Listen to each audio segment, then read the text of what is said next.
നമസ്കാരം, ഞാൻ ഷാജിമോൻ ഷൂറൽമല. എന്താണ് മതേതരത്വം, എന്താണ് വർഗീയത? കേരളത്തിലേറെ ചർച്ച ചെയ്യപ്പെടുന്ന രണ്ട് വാചകങ്ങളാണിവ. സ്ഥാനത്തും അസ്ഥാനത്തും ചർച്ച ചെയ്യപ്പെടുന്നവരാണ്. ഏറ്റവും വർഗീയവാദികളായി ചമയുന്നവർ തന്നെയാണ് മതേതരത്വത്തിനു വേണ്ടി ഏറ്റവും വലിയ വായിട്ടലക്കൽ നടത്തുക എന്നുള്ളതാണ്. നോക്കൂ, മതേതരത്തിൽ വർഗീയത എന്ന് പറയുന്നത് തൻ്റെ വിശ്വാസങ്ങൾ മാത്രം ശരി, അപരൻ്റേത് അധമം, തൻ്റേത് ഉത്തമം എന്ന് ചിന്തിക്കുന്നതാണ്.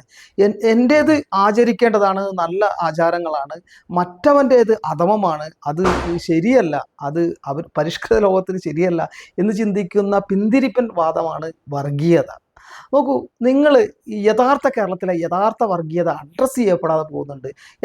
എന്താ കേരളത്തിലെ ഒരു വർഗീയത, ഒരു പക്ക വർഗീയവാദി, മതേതരത്വവാദി എന്ന് നടിച്ചുകൊണ്ട് വിഷം വമിപ്പിക്കുന്ന ഒരു വർഗീയവാദിയുടെ ഒരു വാക്ക് നിങ്ങളൊന്ന് കേൾക്കൂ. നമ്മൾ പഠിച്ച കിതാബിൽ അത് കഴിക്കാൻ പാടില്ലാന്ന് ഖുറാനിലുള്ളത് കൊണ്ടാണ്. അല്ലെങ്കിൽ ഞാനത് കഴിച്ചാനേ, എന്നെ പിടിച്ച് കഴിക്കാതെ എല്ലാ സാധനം ഞാൻ തിന്നുന്ന ആളാ. നോക്കൂ, ഷിയാസ് കരീം എന്ന് പറയുന്ന ഈ മനുഷ്യന്റെ കാര്യം തന്നെയാണ് ഞാൻ പറഞ്ഞത്. ഇയാൾ പറയുന്നു ബീഫ് കഴിക്കുന്നില്ലേ എന്ന് അനുമോൾ എന്ന് പറയുന്ന ഒരു സെലിബ്രിറ്റിയോട് പറയുന്നു. തൻ്റെ സുഹൃത്തായിട്ടുള്ള ആളുകൾ, നീ ബീഫ് കഴിക്കുന്നില്ലേ? നോക്കൂ, പലപ്പോഴായിട്ട് അവരുടെ വിശ്വാസത്തിൽ അടിയുറച്ച് മുന്നോട്ട് പോകുന്ന ഒരാൾ, അവർക്ക് ഇന്ത്യയിൽ ഭാരതത്തിൻ്റെ എന്നല്ല, ഈ വലിയ ഭൂഖണ്ഡത്തിൽ, ഏഷ്യൻ ഭൂഖണ്ഡത്തിലെ വലിയൊരു ഭൂപ്രദേശത്ത് ഈ പശുവിനെ ഇല്ലെങ്കിൽ ഗോമാതാവ് എന്നൊരു സങ്കല്പത്തോടു കൂടി അങ്ങനെ ബഹുമാനത്തോടു കൂടി കാണുന്ന ആളുകളുണ്ട്. ഗോമാംസം ഭക്ഷിക്കാത്ത ആളുകളുണ്ട്. നോക്കൂ, ബീഫും ഗോമാംസം, പശുവിൻ്റെ മാംസം നോക്കൂ, ഇവിടുത്തെ നല്ല മുസ്ലിങ്ങളായിട്ടുള്ള ആളുകൾ പോലും ഭക്ഷിക്കില്ല എന്ന് എനിക്ക് കൃത്യമായിട്ട് അറിയാം. നല്ല മുസ്ലിങ്ങൾ പശുവിൻ്റെ മാംസം ഭക്ഷിക്കാറില്ല. പോത്തിറച്ചി എന്ന് പറയുന്ന ബീഫ് കഴിക്കാറുണ്ട്, ബഫല്ലോ മീറ്റ് അത് കഴിക്കാറുണ്ട്. നോക്കൂ, ഞാൻ ഒരു സംഘി തന്നെയാണ്. കൃത്യമായിട്ട് പറഞ്ഞ ഒരു RSSലൂടെ, ഒരു ABVPയിലൂടെ രാഷ്ട്രീയം തുടങ്ങി RSSലൂടെ വന്ന് BJPയുടെ സ്റ്റേറ്റ് കൗൺസിൽ മെമ്പറായി നിൽക്കുന്ന ഒരു വ്യക്തി തന്നെയാണ് ഞാൻ. സംഘിയാണ്. പക്ഷേ എനിക്ക് പറയാൻ കഴിയും, ചെറുപ്പം മുതൽ എൻ്റെ നാട്ടിൽ ഞാനൊരു കമ്മ്യൂണിസ്റ്റുകാരായിട്ടുള്ള പാർട്ടി, CPM പാർട്ടി മെമ്പർമാരായിട്ടുള്ള പ്രാദേശിക നേതാക്കളായിട്ടുള്ള ഒരു മാതാപിതാക്കളുടെ മകനാണ്. അത്തരം ഒരു പാർട്ടി ഗ്രാമം പോലെയുള്ള ഒരു ഗ്രാമത്തിൽ നിന്ന് വളർന്നു വന്ന ഒരാളാണ്. എനിക്ക് കൃത്യമായിട്ട് അറിയാം, പോത്തിറച്ചി അതായത് ബീഫ് നന്നായി കഴിക്കുന്ന ഒരു വ്യക്തിയാണ്. ഇപ്പോഴും കഴിക്കാറുണ്ട്, സംഖ്യ ആയതിനു ശേഷവും കഴിക്കാറുണ്ട്. പണ്ട് കാലത്ത് ഞങ്ങളുടെ പോത്ത് അറക്കുന്നത് പോക്കർക്ക എന്ന് പറയുന്ന ഒരാളായിരുന്നു. ഒരു ഡാമുണ്ട്, ചെറിയൊരു ഡാമുണ്ട് എൻ്റെ അടുത്ത്, ഒരു പുഴക്കരയിൽ. ആ ഡാമിനരികിൽ ചെറിയ ഷെഡിലായിരുന്നു. ഞായറാഴ്ചയാകുമ്പോൾ ഞാനും ജ്യേഷ്ഠനും അടുത്തുള്ള ബഷീറും സുധീറും അങ്ങനെയുള്ള ഞങ്ങളെല്ലാവരും കൂടി അങ്ങ് പോരാം. പോയിട്ട് ചിലപ്പോഴൊക്കെ ഞങ്ങൾക്ക് അച്ഛന് ശമ്പളം കിട്ടുമ്പോഴാണ് ഈ പൈസ കൊടുക്കൽ. അപ്പോൾ ഞങ്ങൾ പോക്കർക്ക എന്ന് പറഞ്ഞാൽ പോക്കർക്ക കോളർ കീറിക്കൽ, അങ്ങനെ തോണ്ടി അങ്ങനെ നിൽക്കാറുണ്ട്. പൈസ കയ്യിൽ തന്നു വിടുന്ന സമയത്ത് പോക്കർക്കൻ്റെ ചെറിയിൽ ഈ പൈസ തോണ്ടി അങ്ങനെ ചെറിയൊരു ബാല്യകാല ഓർമ്മകളൊക്കെ ഉണ്ട്. ഞങ്ങളുടെയൊക്കെ ജീവിതത്തിൽ ഈ പോത്തിറച്ചി ഇതൊക്കെ കഴിച്ച് തന്നെയാണ് ചെറുപ്പം മുതൽ വളർന്നത്. അതുകൊണ്ട് പക്ഷേ അത് കഴിക്കാതിരിക്കുക എന്ന് പറയുന്നത് അത് ഓരോരുത്തരുടെ സ്വാതന്ത്ര്യമാണ്. കഴിക്കാതിരിക്കുന്നുണ്ട്. ഈ ഗോവധ നിരോധനം നടപ്പിലാക്കിയത് BJP അല്ല. വിവിധ സംസ്ഥാനങ്ങൾ, ഏറ്റവും കൂടുതൽ സംസ്ഥാനങ്ങൾ നടപ്പിലാക്കിയത് കോൺഗ്രസിൻ്റെ നേതൃത്വത്തിലുള്ള സർക്കാർ. അതൊരു സർക്കാർ തന്നെയാണ്. അതൊരു വിശ്വാസത്തിൻ്റെ ഭാഗമായിരുന്നു. നോക്കൂ, അത് ഒരു വിശ്വാസത്തിൻ്റെ ഭാഗമാണ്. അതിനെ അങ്ങനെ ബഹുമാനിക്കാൻ പഠിക്കുക. ഉത്തരേന്ത്യയിൽ പലപ്പോഴും ഉണ്ടാകുന്ന കൊലപാതകങ്ങൾ, പശുക്കടത്തുകാർ, നമുക്കറിയാം നമ്മുടെ നാട്ടിൽ തന്നെ ഈ കുറ്റവാളികളായി കഞ്ചാവും ബ്രൗൺ ഷുഗറും മറ്റ് മയക്കുമരുന്നും കാര്യങ്ങളിലൊക്കെ ഏർപ്പെടുന്നത് ആരാണ്? ഭൂരിപക്ഷം ആളുകൾ ആരാണ്? ഇപ്പോൾ മയക്കുമരുന്നും കഞ്ചാവും ഈ കടത്തുന്നവരെ, അതിൽ ഉൾപ്പെടുന്ന ആളുകളെ വെടിവെച്ച് കൊല്ലുകയാണെങ്കിൽ ഏറ്റവും കൂടുതൽ വെടിവെച്ച് കൊല്ലാൻ നിയമം ഉണ്ടാകാൻ ഏറ്റവും കൂടുതൽ കൊല്ലപ്പെടുന്നത് ഇവിടുത്തെ, ഞാൻ അത് പറയാതിരിക്കുകയാണ്, ഇവിടുത്തെ മുസ്ലിം സമുദായത്തിൽപ്പെട്ട ചെറുപ്പക്കാരായിരിക്കും. കാരണം കഞ്ചാവും മയക്കുമരുന്നും കടത്തുന്നതിൽ ഏറ്റവും അധികം പിടിക്കപ്പെടുന്നതും ലഹരി വസ്തുക്കൾ കടത്തുന്നതിൽ ഏറ്റവും അധികം പിടിക്കപ്പെടുന്നതും മുസ്ലിം സഹോദരന്മാരാണ്. അപ്പോൾ അതുപോലെ തന്നെ പശുക്കടത്തിൽ ഏറ്റവും കൂടുതൽ അവിടെ ഏർപ്പെടുന്നത് ആളുകൾ, ഗ്രാമീണൻ്റെ ജീവിതമാർഗമാണ്. അതിനെ കട്ടുകൊണ്ടുപോയി വിൽക്കുന്ന ഒരു താഴെ നിലവാരം കുറഞ്ഞ ഒരു വിഭാഗം ആളുകളുണ്ട്. അതിൽ ഖേദത്തോടെ പറയുകയ്യ, വലിയൊരു വിഭാഗം മുസ്ലിം ആളുകളാണ്. അത് അവർ വൈകാരികമായി അത് പ്രതികരിക്കുമ്പോൾ അത്തരം അത് ബീഫിനെതിരെ എന്ന് പറഞ്ഞുകൊണ്ട് പ്രചരിപ്പിക്കുന്ന സാഹചര്യങ്ങൾ ഉണ്ടായിട്ടുണ്ട്. അത് മാത്രമല്ല കേട്ടോ, അത് മാത്രമാണെന്ന് ഞാൻ പറയുന്നില്ല, അല്ലാതെ ഉണ്ടായിട്ടുണ്ട്. ഈ ആൾക്കൂട്ടാക്രമണങ്ങൾ അപലപിക്കപ്പെടേണ്ടത് തന്നെയാണ്. പക്ഷെ നോക്കൂ, ഇതിനൊക്കെ ഈ ഷിയാസ് കരീമിന്റെ ഈ ഒരു പ്രകടനം, ഇത് എന്നെ ഓർമ്മിപ്പിക്കുന്നത് പണ്ട് അഭിമന്യു ഉണ്ട്, മഹാരാജാസ് കോളേജിലെ അഭിമന്യുവിന്റെ ഒരു ഫേസ്ബുക്ക് കമന്റാണ്. നിങ്ങൾ അതൊന്ന് കാണൂ.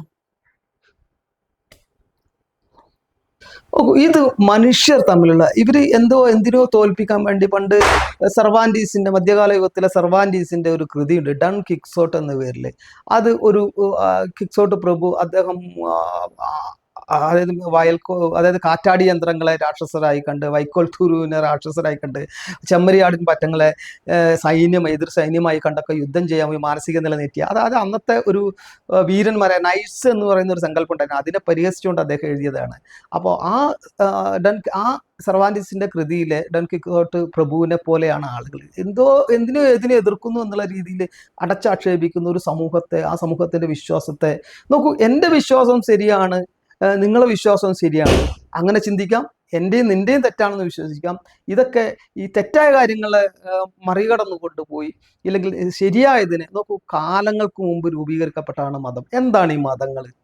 നോക്കൂ, ഒരു മലയടിവാരം, ഞാൻ അതിന് എൻ്റെ മനസ്സിലുള്ള മതസങ്കല്പങ്ങൾ പറയാം. ഒരു മലയടിവാരം, ആ മലയടിവാരത്തിന് അപ്പുറത്തും ഇപ്പുറവും രണ്ടാളുകൾ താമസിക്കുന്നുണ്ട്. ഒരാൾ പറയുന്നു കുന്നിക്കുരുവാണ് ആരാധനയ്ക്ക് അർഹന്ന്, മറ്റേ ആൾ പറയുന്നു മഞ്ചാടിക്കുരുവാണ് ആരാധനയ്ക്ക് അർഹന്ന്. അപ്പൊ ഈ മഞ്ചാടിക്കുരുവിന്റെ ആളുകൾ കുന്നിക്കുരുവിന്റെ ആളുകൾ ആക്രമിക്കുന്നു, കുന്നിക്കുരുവിന്റെ ആളുകൾ മഞ്ചാടിക്കുരുവിന്റെ ആക്രമിക്കുന്നു. ഇത്രയേ ഉള്ളൂ ഈ മതം എന്ന ഇത്.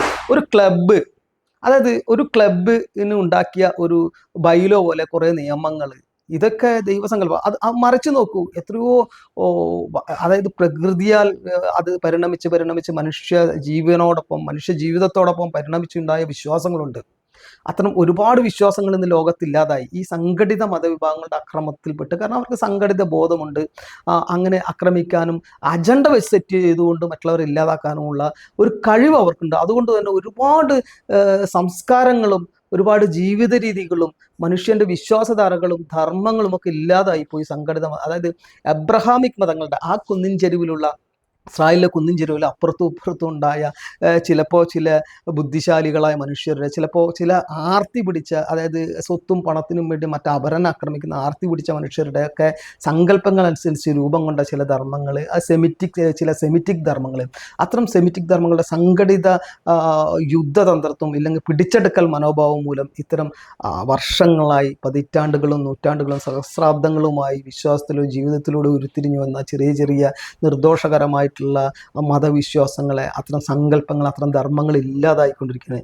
അത്തരത്തിലുള്ള ഒരു അക്രമം ഇല്ലെങ്കിൽ ഒരു കടന്നുകയറ്റം, ഒരു ഇല്ലാതാക്കൽ മനോഭാവം മാത്രമാണ് ഷിയാസ് കരീമിനെ പോലുള്ള ഇത്തരം ആളുകളുടെ ഇത്തരം മെന്റാലിറ്റിയിൽ നിന്ന് വരുന്നത്.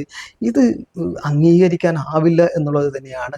നമുക്ക് അപരമത വിദ്വേഷമാണ് ഇത്, കൃത്യമായിട്ട് അപരമത വിദ്വേഷമാണ് ഇത്. കൃത്യമായിട്ട് ഇതിനെതിരെ കേരള പോലീസ് നടപടിയെടുക്കണം ഷിയാസ് കരീമിനെതിരെ എന്നാണ് പറയാനുള്ളത്. അല്ലെങ്കിൽ ഭാവിയിൽ നോക്കൂ, എല്ലാ ആക്ഷനും ഒരു റിയാക്ഷൻ ഉണ്ട് എന്നുള്ളൊരു തത്വമുണ്ട്, ന്യൂട്ടൺസ് തിയറിയാണെന്ന് തോന്നുന്നു. ആ തിയറി പോലെ തന്നെ ഒരു തിരിച്ചുള്ള ഒരു പ്രതികരണം ഈ സമൂഹങ്ങളുടെ ഭാഗത്തു നിന്നും നിർദോഷമെന്നും നിഷ്ക്രിയമെന്നും അസംഘടിതരെന്നൊക്കെ വിചാരിക്കുന്ന ആളുകൾക്ക് സംഘടിക്കാൻ വലിയ കാലഘട്ടമൊന്നും വേണ്ട. അത് നമ്മുടെ സോഷ്യൽ ഫാബ്രിക്കിനെ വല്ലാത്ത രീതിയിൽ ബാധിക്കും. ഇത്തരം ആളുകളെ നിലക്കി നിർത്തേണ്ടത്, ഇപ്പോൾ നോക്കൂ, ഒരു മുസ്ലിം എന്നുള്ള ലേബലിലാണ് അദ്ദേഹം പറയുന്നത്. എൻ്റെ കിതാബിൽ ഇത് പറയുന്നുണ്ട്, ഞാൻ പന്നിയിറച്ചി കഴിക്കില്ല. പറഞ്ഞോട്ടെ, അത് അദ്ദേഹത്തിൻ്റെ വിശ്വാസം. എന്തിനാ അപരമതത്തിനെ അദ്ദേഹം ആക്രമിക്കുകയും അവഹേളിക്കുകയും ചെയ്യുന്നത്? അതുകൊണ്ട് തന്നെ നോക്കൂ, ഇത്തരം ആളുകളെ നിലക്കി നിർത്തേണ്ടത് മുസ്ലിം സമുദായത്തിൽപ്പെട്ട നല്ലവരായിട്ടുള്ള ആളുകളുടെ കടമയാണ്. അതവർ കൃത്യമായിട്ട് ചെയ്തിട്ടില്ലെങ്കിൽ ഈ രാജ്യത്തെ സോഷ്യൽ ഫാബ്രിക്കിനെ ഏൽപ്പിക്കുന്ന ക്ഷതം ചെറുതായിരിക്കില്ല. ഭൂരിപക്ഷങ്ങൾ സംഘടിച്ചാൽ ന്യൂനപക്ഷങ്ങളുടെ ജീവിതത്തിന് അത് വലിയ രീതിയിലുള്ള ബുദ്ധിമുട്ടുകൾ ഉണ്ടാക്കും എന്നുള്ളത് കൊണ്ട് തന്നെ കുറച്ചുകൂടി സംയമനവും ഇത്തരം കാര്യങ്ങൾ പാലിക്കേണ്ടത് ന്യൂനപക്ഷമാണെന്ന് ഉള്ള ഒരു തിരിച്ചറിവോടെ നിർത്തുകയാണ്. ഇത് നമ്മുടെ നാടിൻ്റെ നന്മയ്ക്കാകട്ടെ ചിന്തകൾ എന്ന് പറഞ്ഞുകൊണ്ട് നിർത്തുന്നു. നന്ദി, നമസ്കാരം.